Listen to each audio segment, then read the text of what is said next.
Hello, phenomenal story lovers.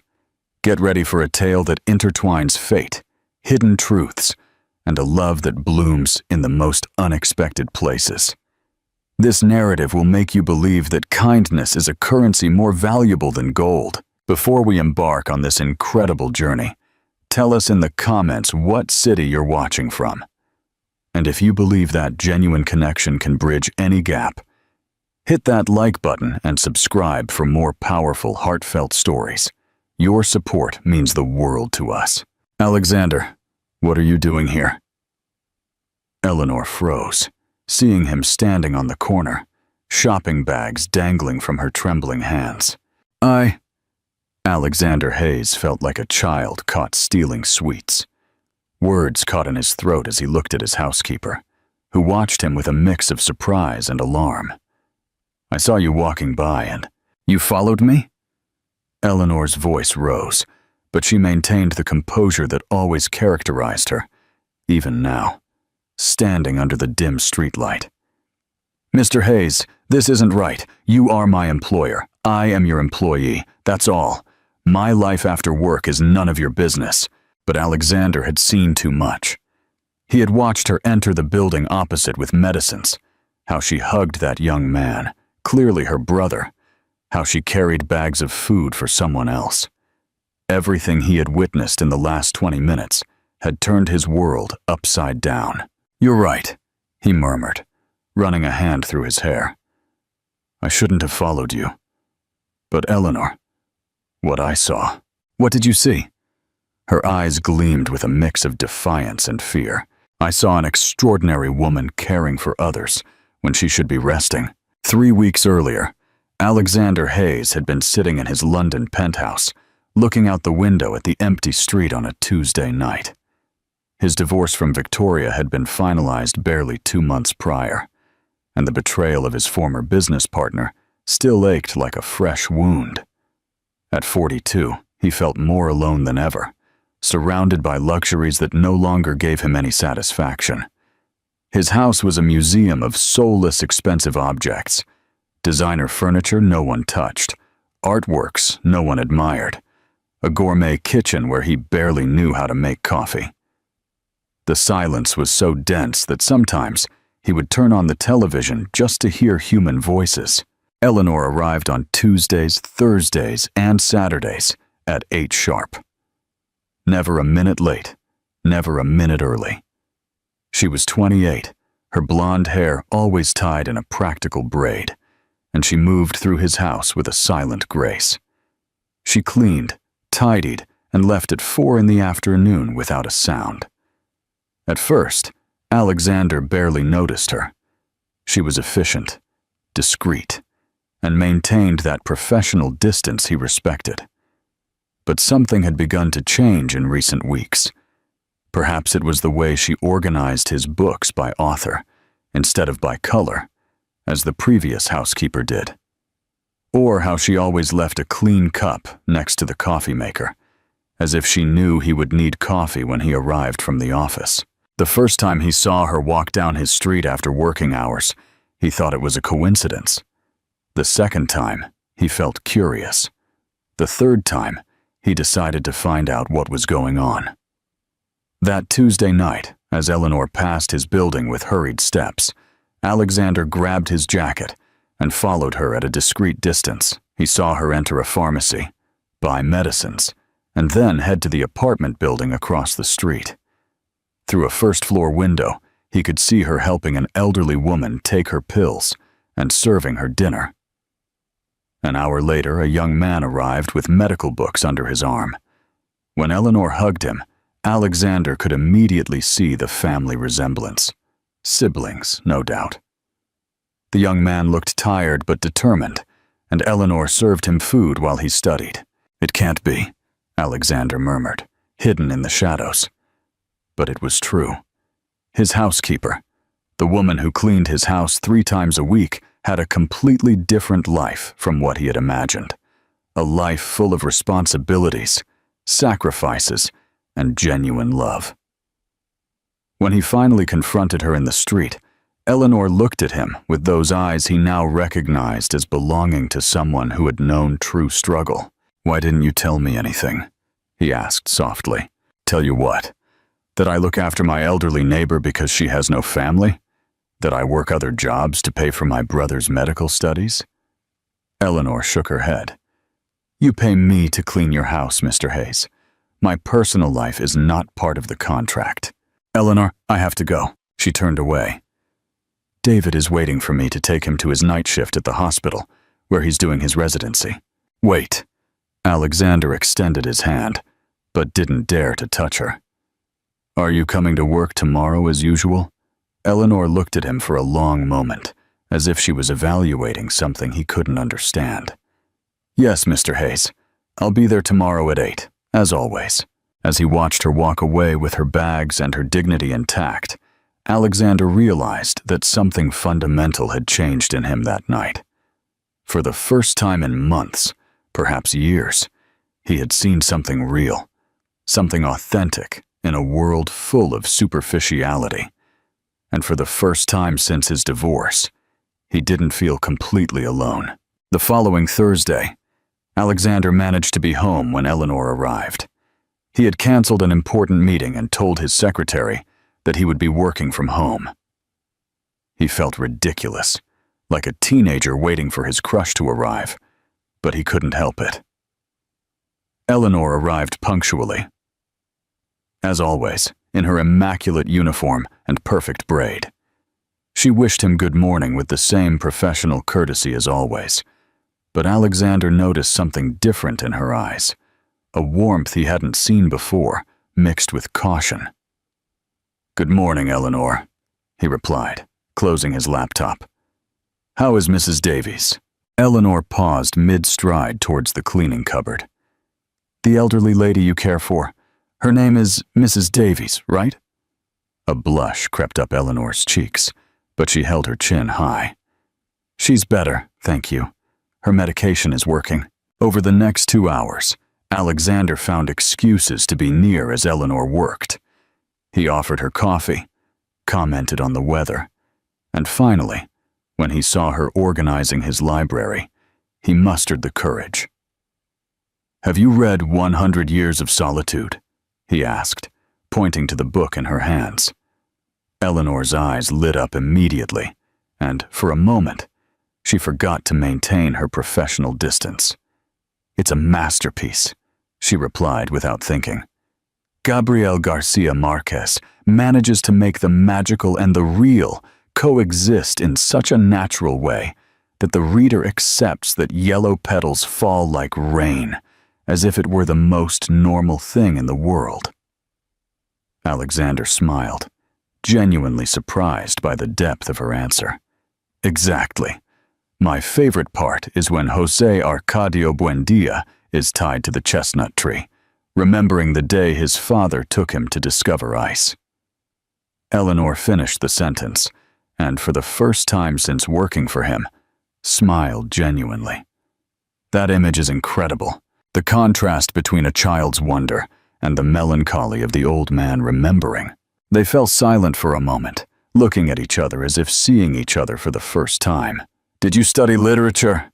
Alexander asked softly. Eleanor's smile faded, and she returned to her professional expression. "A long time ago," she murmured, rearranging the books. "Excuse me, I have to finish with the library." But something had changed between them. Over the next few weeks, their conversations grew longer and deeper. Alexander began leaving poetry books on the dining room table, and Eleanor couldn't resist commenting on them. He discovered that she had been a literature professor at the University of Cambridge until budget cuts eliminated her position. "Is that why you work as a housekeeper?" he asked one day as they shared coffee in the kitchen. "I work as a housekeeper, in a bakery in the mornings, and in a call center at night," Eleanor corrected him. "David is in his final year of medical school. I can't let him down now." Alexander felt a pang in his chest. This woman worked 18 hours a day to keep her brother's dreams afloat, and cared for an elderly woman who wasn't even family. "And your dreams?" he asked, What about going back to teaching? Eleanor shrugged, but he could see the sadness in her eyes. Dreams are luxuries I can't afford right now. That night, Alexander couldn't sleep. He thought about Eleanor getting up at 5 in the morning to work at the bakery, coming home, and then going to care for Mrs. Davies, and then working until midnight at the call center. He thought about his own complaints about loneliness and his business problems, and he felt ashamed. The next day, he began to make small gestures. He accidentally left good quality coffee in the kitchen. He bought a book of Pablo Neruda's poetry and left it on the table with a note that said, "Thought you might like this." When winter arrived and Eleanor came in shivering after waiting for the bus in the rain, he gave her a cashmere scarf. "I can't accept this," Eleanor protested. "It's too expensive." "It's just a scarf," Alexander lied. "I don't want you to get sick. Who would take care of Mrs. Davies and David?" Eleanor looked at him with an expression he couldn't decipher, but she kept the scarf. Their conversations became more intimate.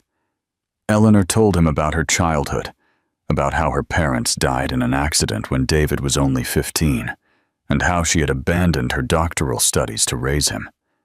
Alexander told her about his failed marriage, how he had realized that Victoria only wanted his money, and how empty his life felt. "You know what's the saddest thing?" he told her one day. "I have everything that's supposed to make a person happy, but I feel like I'm living someone else's life." "At least you have options," Eleanor replied softly. "You can change your life whenever you want. I can't." "Are you sure about that?" Alexander looked at her intensely. "Sometimes I think you have more freedom than I do. You live according to your values. You help the people you love. You do the right thing, no matter the cost.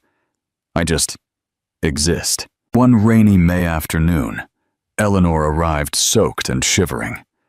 She had missed the bus and walked 6 blocks in the storm. Alexander insisted that she dry off and have hot tea before working. "I can't sit on your furniture wet," Eleanor protested. "To hell with the furniture," he retorted, and the way he said it made Eleanor look at him in surprise. "Go dry off. I'll make you tea." When Eleanor returned in dry clothes he had lent her, one of his shirts and some exercise pants, Alexander felt his heart race. She looked small and vulnerable in his clothes, but also beautiful in a way he had never noticed before. As they drank tea together, Eleanor looking out the window at the rain, Alexander realized something that both terrified and thrilled him. He was falling in love with her. That night, after Eleanor left, Alexander anonymously called the hospital where Mrs. Davies was being treated and paid all her outstanding medical bills. He also arranged for groceries to be delivered weekly. He didn't know how, but he was going to find a way to make Eleanor's life a little easier, even if she never knew it was him. "Eleanor, we need to talk." David closed the door to the small apartment they shared and crossed his arms. "Where did all this expensive food come from? And the new coat?" Eleanor looked up from the table where she was studying weekend job offers. "I told you Mr. Hayes has been generous lately," she replied, trying to sound casual. "He gave me the coat because I arrived soaked the other day." "Generous?" David sat opposite her. "Eleanor, rich men don't give brand-name coats to their employees out of kindness. What's really going on?" "Nothing is going on." Eleanor felt the heat rise up her neck. "He's a good employer. That's all." "A good employer who pays Mrs. Davies' medical bills?" Eleanor froze. "How do you know that?" "Mrs. Davies told me yesterday. Someone paid for everything anonymously, and she's sure it was you. But I know you don't have that kind of money, Eleanor." "So who was it?" Eleanor closed her eyes. She had suspected Alexander was behind the mysterious gestures, but hearing it confirmed filled her with a mix of gratitude and panic. "David, please, tell me you're not getting involved with him." Her brother's voice softened. "I know you've been working too hard. I know you sacrificed your career for me. But Eleanor, men like him don't have good intentions with women like us." David's words echoed in her head for days. He was right, wasn't he? What could a millionaire want from her, beyond the obvious? The difference between their worlds was abysmal. Her doubts intensified when, the following Tuesday, an elegant and sophisticated woman appeared in the penthouse while Eleanor was cleaning. "Who are you?" the woman asked, looking Eleanor up and down with disdain. "I'm Eleanor, Mr. Hayes' housekeeper," Eleanor replied, immediately feeling her uniform look cheaper under that scornful gaze. "Ah, of course," the woman smiled coldly. "I'm Victoria, Alexander's ex-wife. I came to pick up some things I forgot." Eleanor nodded and continued with her work, but she could feel Victoria's eyes analyzing her. "How long have you been working here?" Victoria asked suddenly. 3 months, madam." You're very young and pretty to be a housekeeper." Victoria moved closer. "Let me give you some advice, dear. My ex-husband can be very generous when something catches his eye, but don't be mistaken. Men like Alexander never take women like you seriously. You have some fun with them, and then they discard you like a broken toy." Eleanor felt as if she had been slapped. "I don't know what you're talking about," she managed to say. "Don't you?" Victoria laughed. "The gifts, the special attention, the long conversations. Please, you're not the first employee who thinks she can climb socially through her bed." "I don't." "We don't. Of course not." Victoria took her purse. "Because you're smarter than that, aren't you? You know this can only end badly for you. He'll get bored, and you'll lose your job and your reputation." When Alexander arrived that night, Eleanor had already made a decision. "Mr. Hayes, I need to speak with you," she told him, keeping her hands firmly clasped behind her back so they wouldn't tremble. "Of course. Do you want a coffee? I was thinking of preparing some dinner. And, I resign," she interrupted him. Alexander froze halfway to the kitchen. "What?" "I resign from my job. I'm finishing on Friday." "Eleanor, what happened?" He approached, but she backed away. "Is it because of the money? I can pay you more." "It's not about money." Eleanor took a deep breath. "It's because this is becoming complicated." "Are you referring to us?" The way he said us made Eleanor's heart race and break at the same time. "There is no us, Mr. Hayes. You are my employer. I am your employee. That's all there can be between us." "Eleanor, please, let's talk about this. It's already decided." She took her bag. "I'll finish the week to give you time to find someone else." Alexander followed her to the door. "At least you can tell me what changed. This morning we were fine, and now..." Eleanor turned around, and he could see tears in her eyes. "Your ex-wife came today. She reminded me of my place in the world." "Victoria was here?" Fury crossed Alexander's face. "What did she say to you?" "The truth." Eleanor opened the door. "That men like you don't take women like me seriously." "That's not true, Eleanor. What I feel for you..." "Please, no." She raised her hand. "Don't make this more difficult than it already is." For the rest of the week, they worked in tense silence. Alexander made several attempts to converse, but Eleanor maintained a strict professional distance. On Friday, her last day, he was not home when she arrived. Eleanor finished her tasks as always, leaving the house immaculate. Before leaving, she went to the library where they had shared so many conversations about books and literature. She picked up the Neruda book he had given her and returned it to its place on the shelf. She was about to leave when she saw something that made her stop dead in her tracks. A framed photograph she hadn't seen before, probably because Alexander had only recently put it there. In the image, a much younger Alexander embraced a woman who looked extraordinarily like Eleanor. With trembling hands, Eleanor picked up the photograph. The woman had the same blonde hair, the same eyes, even the same smile. On the back, someone had written, "Alexander and Isabella, University of Cambridge, 1998. Isabella. Alexander's voice startled her. He stood in the library entrance, looking at her with an expression that mixed pain and resignation. I can explain. Explain what? Eleanor held the photograph with trembling hands. That you knew my mother? That you hired me because I look like her? It's not what you think. What is it then? Tears streamed down Eleanor's cheeks. I'm just a replacement for her. A way to relive your lost youth? Isabella was my first love. Alexander approached slowly. We were together for 2 years at university, but she left me to marry your father. I never fully got over her. Eleanor felt as if the ground were moving beneath her feet. And when you saw me, at first, yes, I hired you because you looked like her. But Eleanor, what I feel for you has nothing to do with Isabella. I love you, not her memory. How can I believe that? Eleanor dropped the photograph. How can I know if what you feel is real, or if I'm just a ghost from the past?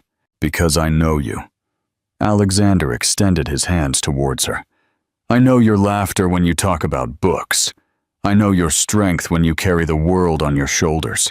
I know your kindness when you care for Mrs. Davies without expecting anything in return. I love you for who you are, Eleanor Green, not for who your mother was. Eleanor shook her head, backing towards the door. I can't do this. I can't live always wondering if it's me or if it's her. Eleanor, please. Goodbye, Alexander. And for the first time, she had used his first name, but to say goodbye. The next 2 months were the most difficult of Eleanor's life. Without the job with Alexander, her income drastically reduced. She desperately looked for jobs, but most paid less than she needed, and the hours clashed with her other jobs. Eleanor, you're exhausted, David told her one night, finding her asleep on the kitchen table with unclassified newspapers scattered around her. This can't go on. I'm fine, she murmured, rubbing her eyes. I got an interview to clean offices at night. If they hire me, I can keep the bakery job, and when are you going to sleep? When are you going to rest?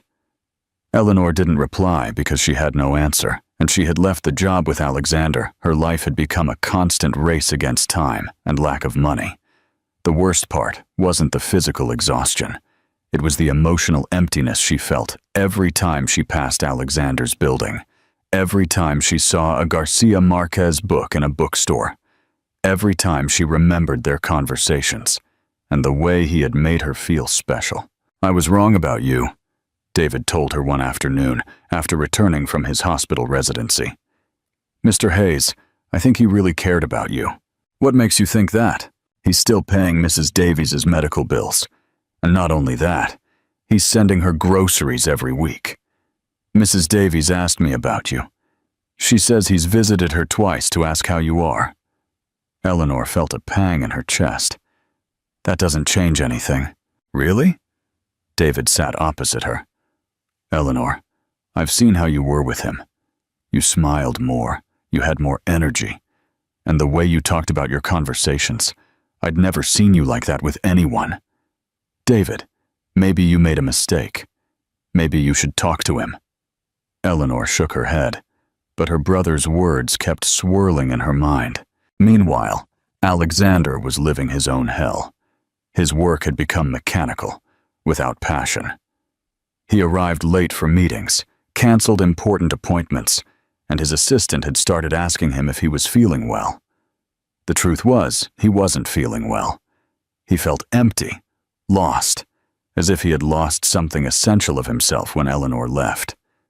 To make matters worse, Victoria and his former business partner had started spreading rumors in his social circle about his inappropriate relationship with a housekeeper. The gossip didn't bother him, but it hurt him that it could damage Eleanor's reputation. One Friday night, after another miserable week, Alexander decided to visit Mrs. Davies. He needed some connection with Eleanor, however minimal. Mr. Hayes, Mrs. Davies greeted him with a warm smile. What a pleasant surprise. Come in, come in. How are you feeling, Mrs. Davies? Much better, thanks to you. Although I still don't know why you do this for an old woman you barely know. Alexander sat on the worn armchair, looking at the family photographs on the table. "I do it because Eleanor cares about you, and I care about Eleanor." Mrs. Davies studied him with wise eyes. "And does she know?" She knew. But things got complicated. "Does it have to do with you looking alike?" Alexander looked at her, surprised. "You knew?" "I have eyes, young man. And Eleanor told me about her mother. Isabella was a beautiful woman, but also very unhappy. She married out of obligation, not love. I didn't know that. Isabella used to tell me about a young man she met at university. She said he had been the love of her life, but that her family pressured her to marry Eleanor's father because he had a better financial position." Alexander's heart raced. "Does Eleanor know this?" "I don't think so. Isabella died when Eleanor was very young, and her father never spoke of the past." That night, Alexander couldn't sleep. If what Mrs. Davies said was true, perhaps his connection with Eleanor wasn't just a coincidence. Perhaps Isabella had seen something in him that was worth remembering. But his thoughts were interrupted by a phone call at 3 a.m. "Alexander? It's David. Eleanor's in the hospital." The world stopped. "What happened?" "She fainted at work. Exhaustion and malnutrition, the doctor says. Can you come?" Alexander dressed in record time and rushed to the hospital. He found David in the waiting room with deep, dark circles under his eyes and trembling hands. "How is she?" "Stable, but—" David rubbed his face. "The doctor says she's been running on pure adrenaline for weeks. Her body just gave up. Can I see her?" David looked at him for a long moment. "Room 314. But Alexander, she's very fragile now. Please, don't hurt her anymore." Alexander found Eleanor asleep, connected to an IV. She looked small and pale in the hospital bed, so different from the strong, determined woman he knew. He sat beside her bed and gently took her hand. "I'm sorry," he whispered. "I'm sorry I complicated your life. I'm sorry you had to work so hard because of me." Eleanor slowly opened her eyes. "Alexander? I'm here. What are you doing here? David called me. Eleanor, when do we have to talk?" "There's nothing to talk about." Her voice was weak, but determined. "Yes, there is. About your mother, about us, about the future." Eleanor closed her eyes. "I'm tired, Alexander. Tired of fighting. Tired of working so hard. Tired of missing you." Alexander's heart swelled with hope. "Then stop fighting alone. Let me help you." "How did you help my mother?" "Your mother left me, Eleanor. She chose security over love. I don't blame her, but I won't allow you to make the same mistake." Eleanor looked at him with eyes bright with tears. "How can I be sure that you love me and not her?" "Because you would never have left me," he replied simply. "You fight for the people you love, no matter the cost. That's something your mother couldn't do, and it's one of 1,000 reasons why I love you." At that moment, Mrs. Davies entered the room, leaning on her cane and panting slightly. "Mrs. Davies, what are you doing here?" Eleanor tried to sit up. "I came to take care of you, just as you've taken care of me." Mrs. Davies approached the bed. "And I also came to bring you something." From her purse, she took out a yellowish envelope. "What's that?" "Letters your mother asked me to keep before she died. She told me to give them to you when you found true love. I think that moment has arrived." Eleanor took the envelope with trembling hands. Inside, there was a letter written in her mother's delicate handwriting. As Eleanor read, her eyes filled with tears. When she finished, she looked at Alexander with a completely different expression. "What does it say?" he asked softly. That she used to dream about you, that she regretted leaving you her whole life, and that she hoped someday I would have the courage to choose love over fear." Alexander felt tears stream down his cheeks. "Eleanor. It also says that if we ever met, she would know that destiny had given us a second chance, that she didn't have the courage to take." Eleanor extended her hand to him, and this time she didn't withdraw it when he took it. "I want to try," she whispered. "But this time, as equals." "What do you mean?" "I want to go back to teaching. I want to find a way to be independent and be with you at the same time." Alexander smiled through his tears. "I have an idea for that." 6 months after Eleanor's collapse in the hospital, the University of Cambridge announced the launch of the Second Chance for Displaced Educators Scholarship Program. Eleanor was in her new office, reviewing applications for the third call, when the phone rang. "Eleanor Green, Program Director," she answered, still feeling strange with her new title. "Miss Green, this is Dr. Charles Miller from the Times. We want to do a report on the success of the scholarship program. Could we do an interview?" "Of course."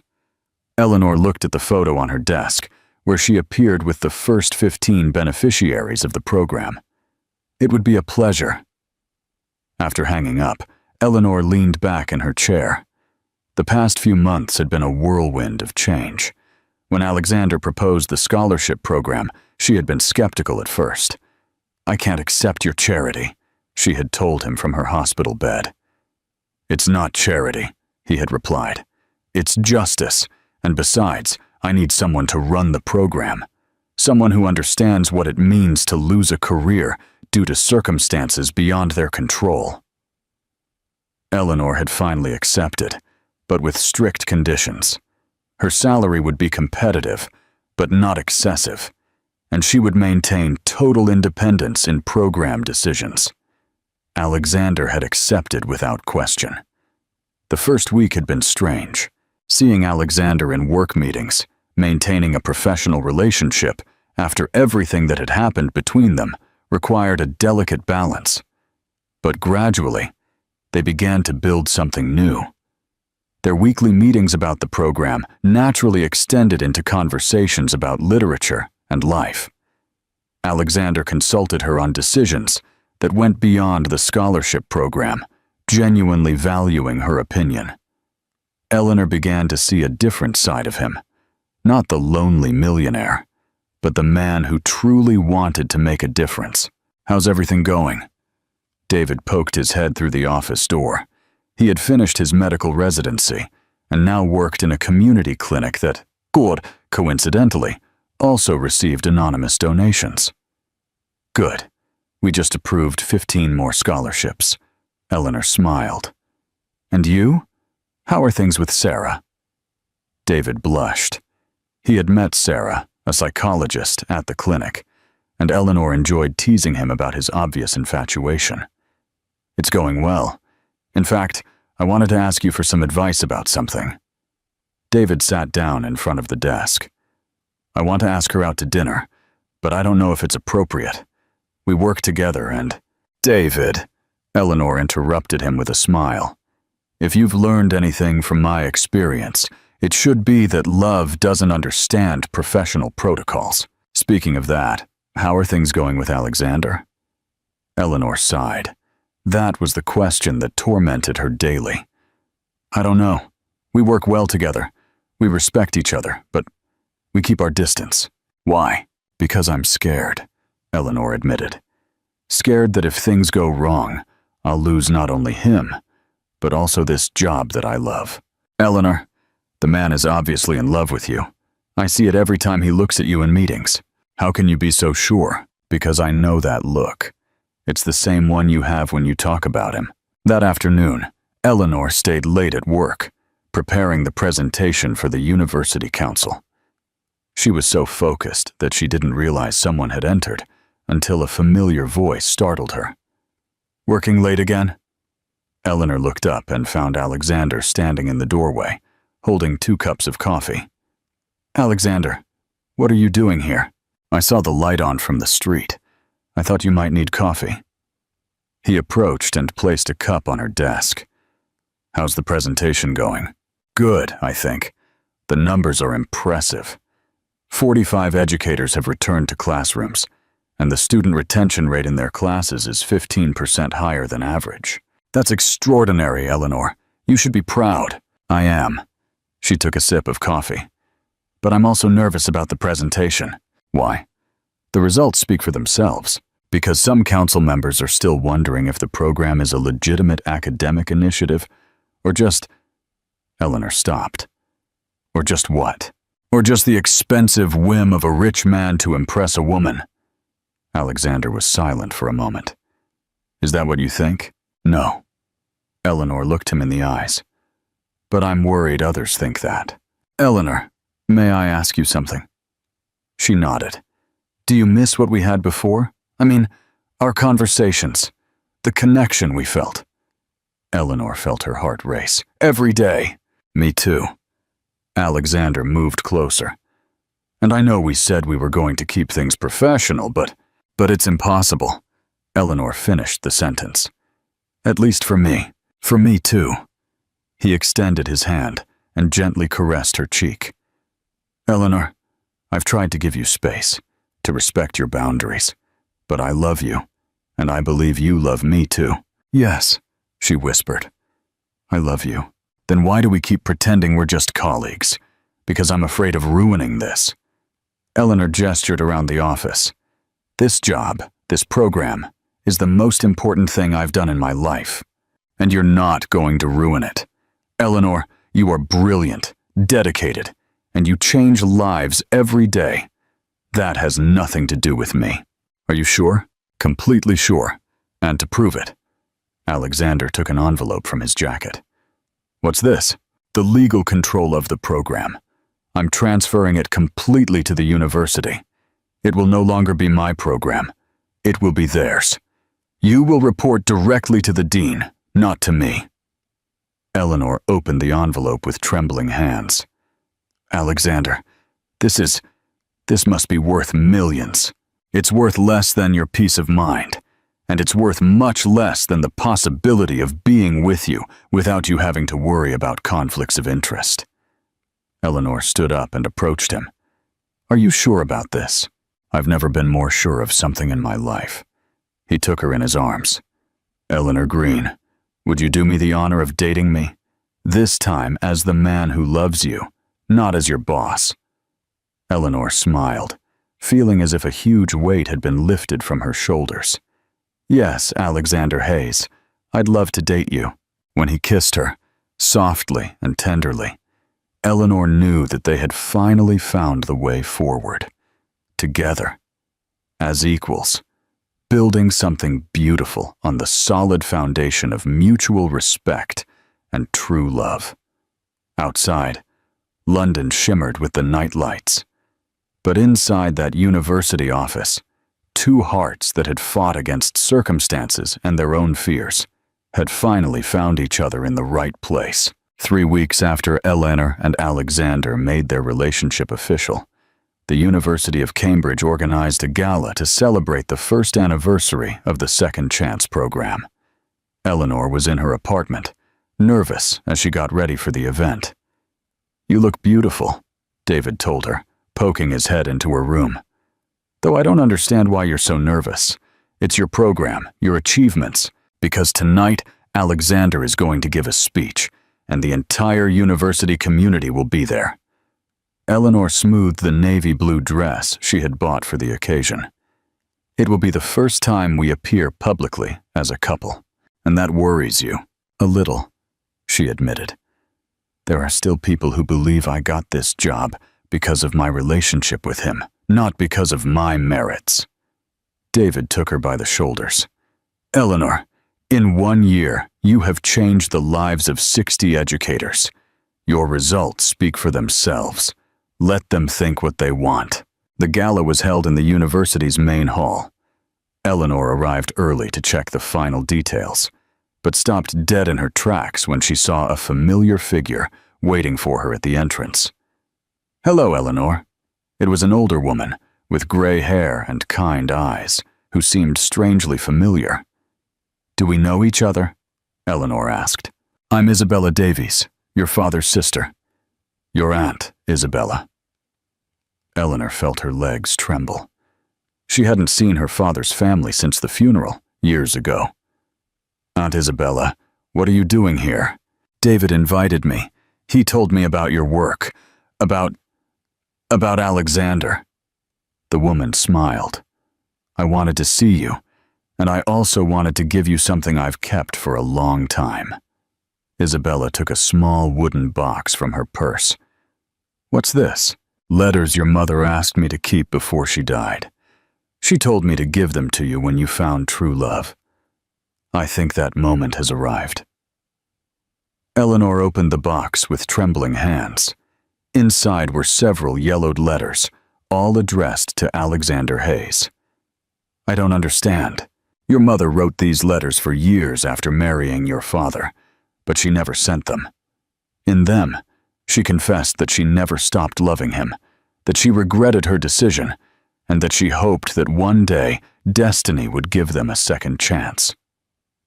Eleanor took one of the letters and read in a trembling voice, My dearest Alexander, today Eleanor turned 5, and every day she looks more like me. Sometimes I look at her and think that perhaps destiny has plans that we cannot see. I hope that one day, if we meet again, I will not make the same mistake of choosing security over love. Tears streamed down Eleanor's cheeks. There's more, Isabella said softly. In the last letter, written shortly before she died, your mother wrote something very specific about you and Alexander. Eleanor took the last letter with trembling hands. If someday Eleanor meets Alexander, I will know that the universe is giving us the opportunity that I did not have the courage to take. I pray that she will be braver than me, that she will choose true love without fear. Because if I have learned anything in these years of loveless marriage, it is that happiness is not found in security, but in being with the person who makes your soul feel complete. Eleanor wiped away her tears, feeling a strange sense of peace and purpose. Why did you wait so long to give me this? Because I had to be sure that what you felt for him was real, not just a rebellion or a fantasy, Isabella said. But when David told me how you fought against your feelings, how you tried to maintain your independence, I knew you had found what your mother always sought. At that moment, Alexander appeared in the hall, elegant in his black suit. Seeing Eleanor with tears in her eyes, he approached immediately. Is everything all right? Alexander, I want to introduce you to my Aunt Isabella. Eleanor took his hand, and I have something to show you. When Alexander read the letters, his eyes also filled with tears. Eleanor, this means this is no coincidence. Eleanor smiled through her tears. It means the love we feel is blessed by the love my mother never fully lived. The gala began an hour later. The hall was filled with educators, students, university authorities, and donors. Eleanor presented the program's results with confidence and passion, receiving a prolonged ovation. When it was Alexander's turn, he walked to the podium with a solemn expression. A year ago, I decided to create this program for reasons I then believed were philanthropic, he began. But tonight, I want to be completely honest with you about the true reasons. Eleanor felt her heart race. What was he doing? I created this program because I fell in love with an extraordinary woman who had lost her career as an educator due to unfair circumstances. I thought that if I could help her return to teaching, perhaps I could win her over. A murmur ran through the audience. But what I didn't expect was that she would teach me so much about integrity, hard work, and true dedication. Eleanor Green transformed my selfish initiative into something genuinely meaningful. She is the one who deserves all the credit for this program's success. Alexander paused and looked directly at Eleanor. Eleanor, when we met, I was an empty man who had everything except what truly mattered. You taught me that true wealth lies in the impact we have on the lives of others. You taught me that real love is not based on convenience or similarity, but on mutual admiration and shared growth. Eleanor realized she was holding her breath, as was everyone in the hall. That's why tonight, in front of this entire community that I respect so much, I want to ask you something." Alexander walked down from the podium and approached Eleanor. "Eleanor Green, my love, my equal, my inspiration. Will you do me the honor of marrying me?" The hall fell silent as Alexander knelt and took out a simple but elegant ring. Eleanor looked around the room, seeing the expectant faces of her colleagues, David smiling from the back, Isabella nodding in approval, and finally Alexander, the man who had changed her life in ways she never imagined possible. "Yes," she said softly, and then louder, "Yes." The hall erupted in applause as Alexander placed the ring on her finger and kissed her tenderly. When they finally separated, Eleanor took the microphone. "I want everyone to know something," she said, her voice clear and strong. "True love knows no social classes, no economic differences, or what others think is appropriate. True love is based on mutual respect, on shared growth, and on the daily decision to choose that person above everything else." She looked at Alexander with sparkling eyes. "Alexander, you helped me find my way back to what I love doing. But more importantly, you helped me find the courage to love without fear. Yes, I want to marry you, but not only for romantic love. I want to marry you because you are my best friend, my intellectual partner, and the person who makes me want to be the best version of myself." The applause was deafening. As Eleanor and Alexander embraced, surrounded by the love and approval of their community, both knew they had achieved something extraordinary. They had found true love without compromising their integrity, their values, or their independence.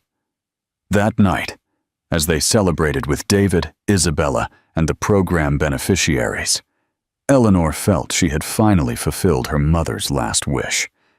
She had chosen courageous love over fear, and had found in Alexander not only a partner, but an equal who inspired her to be better every day.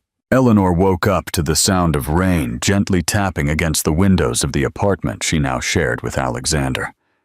It was Saturday morning, and for the first time in months, she had no meetings scheduled. No presentations to prepare, no crises to resolve. She stretched lazily and found the bed empty beside her. The aroma of coffee and something sweet baking wafted from the kitchen, making her smile. After a year of marriage, Alexander continued to surprise her with small gestures of everyday love. She put on a robe and walked to the kitchen, where she found him concentrating in front of the oven, his hair disheveled and wearing an old t-shirt.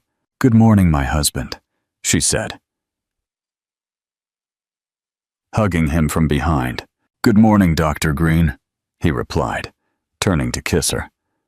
"How does it feel to be officially a woman with a doctorate?" Eleanor smiled. She had defended her doctoral thesis the previous week. Pedagogy of the Second Chance, an analysis of the social impact of educational reintegration programs. The program that had started as a small initiative had now expanded to 5 universities across the UK. "It feels surreal," she admitted. "Sometimes I still can't believe all this is real." "What are you baking?" she asked curiously. "Blueberry scones, for breakfast with Isabella and David."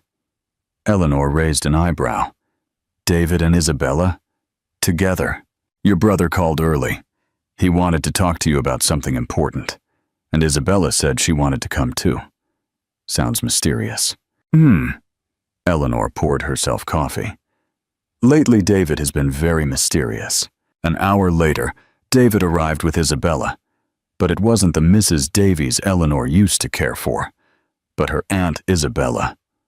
The 3 of them looked nervous and excited. "What's going on here?" Eleanor asked, looking between the 3 of them. David cleared his throat. "Eleanor, I have something to tell you. Sarah and I are getting married." Eleanor screamed with joy and ran to hug her brother. "David, that's wonderful! When? Where? I have to get to know Sarah better. Have you given her the ring yet? Calm down, David laughed. The answer is in 2 months, at the neighborhood church where we grew up. You'll get to know her better at dinner next week. And yes, I gave it to her last night. But there's more, Aunt Isabella said with a smile. David asked me to give you this. She handed Eleanor an elegant envelope. What is it? Open it, David told her. Eleanor opened the envelope and found a formal invitation. But it wasn't just for the wedding. It was an invitation to be the maid of honor, but also something more.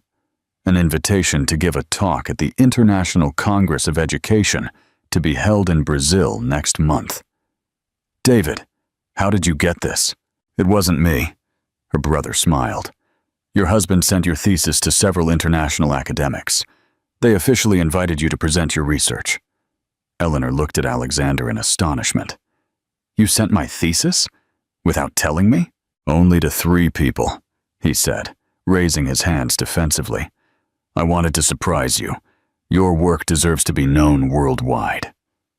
At that moment, Eleanor's phone rang. It was an international number. Eleanor Hayes? This is Dr. Patricia Silva from the University of Sao Paulo. We received your thesis and would love to invite you to develop a pilot program here in Brazil. Eleanor replied professionally, but her eyes sparkled with emotion. When she hung up, she turned to the others with an incredulous expression. They offered me to direct the international expansion of the program. 6 months in Brazil, then Colombia, then the UK. And, Alexander asked, what did you tell them? That I needed to consult my husband. Eleanor looked at him. Because it would mean a lot of travel, being separated? Eleanor, Alexander took her hands. Do you remember what you told me the day we got engaged? That true love means supporting each other's dreams. This is your dream come true. But what about us? We'll be fine. Besides, Alexander smiled. Who says I can't work from Brazil for a few months? My company has been pressing me to expand into Latin America. David and Isabella exchanged amused glances. You know what's the most beautiful thing about all this? Isabella said. Seeing how you support each other. Your mother would be so proud. That afternoon. After David and Isabella left, Eleanor and Alexander walked through the neighborhood where Eleanor had grown up. They visited the bakery where she had worked, greeted Mrs. Davies, who now ran a small community center funded anonymously. And finally, they stopped at the small park where Eleanor used to read as a child. Do you remember the first time we talked about Gabriel Garcia Marquez? Alexander asked, sitting on a bench under a tree. Of course, she said. You quoted Jose Arcadio Buendia, remembering the day he discovered ice. Now I understand that image differently, he said, taking her hand. It's not just about nostalgia for lost innocence. It's about the moments that change your life forever, so clear and perfect that you remember them until the last day. Like what? Like the day you walked into my house for the first time. Like the first time you smiled talking about literature. Like the moment you realized you loved me as much as I loved you. Eleanor rested her head on his shoulder. My moment was when you offered me the scarf, not because it was expensive, but because it was the first time in years that someone cared about my well-being without expecting anything in return. They fell silent for a moment, watching the children play in the park. Alexander, do you ever regret it? Eleanor asked suddenly. All that changed in your life, your social circle, your family's criticism, the way some people see you now. Alexander turned to look at her fully. Eleanor, before I met you, I had a life that seemed perfect from the outside, but it was empty inside. Now I have a life that has real meaning. I have a wife whom I deeply admire, work that truly matters, and the certainty that every day I wake up next to you is a gift, even when we argue about the household budget. Especially then, she laughed, because you remind me that money is just a tool, not an end in itself. That night, as they had dinner at home, Eleanor received a call from a television producer who wanted to make a documentary about the Second Chance program and its social impact. "I think this year is going to be even crazier than the last," she told Alexander after hanging up. "Are you ready for that?" "With you, I'm ready for anything." Eleanor raised her wine glass. "A toast." "To what?" "To second chances, to love that overcomes differences, and to your mother and mine, who taught us that true love is worth any risk." As their glasses clinked, Eleanor thought about the entire journey they had taken. From that first morning, when she nervously entered a millionaire's house to clean, to this moment, sitting at her own table, married to her best friend, and about to take her work to the international stage. It hadn't been an easy road. They had had to overcome social prejudices, personal fears, and the complexities of building a relationship between two people from such different worlds. But they had shown that when two people genuinely love and respect each other, they can create something beautiful and lasting. "I love you, Eleanor Hayes," Alexander said softly. "And I love you, Alexander Hayes, forever." Outside, London continued its nightly rhythm, with its millions of stories of love, loss, hope, and dreams. But inside that modest apartment, full of books, family photographs, and plants Eleanor had insisted on having, two people who had found love beyond social expectations, lived proof that happy endings exist, especially for those who have the courage to fight for them.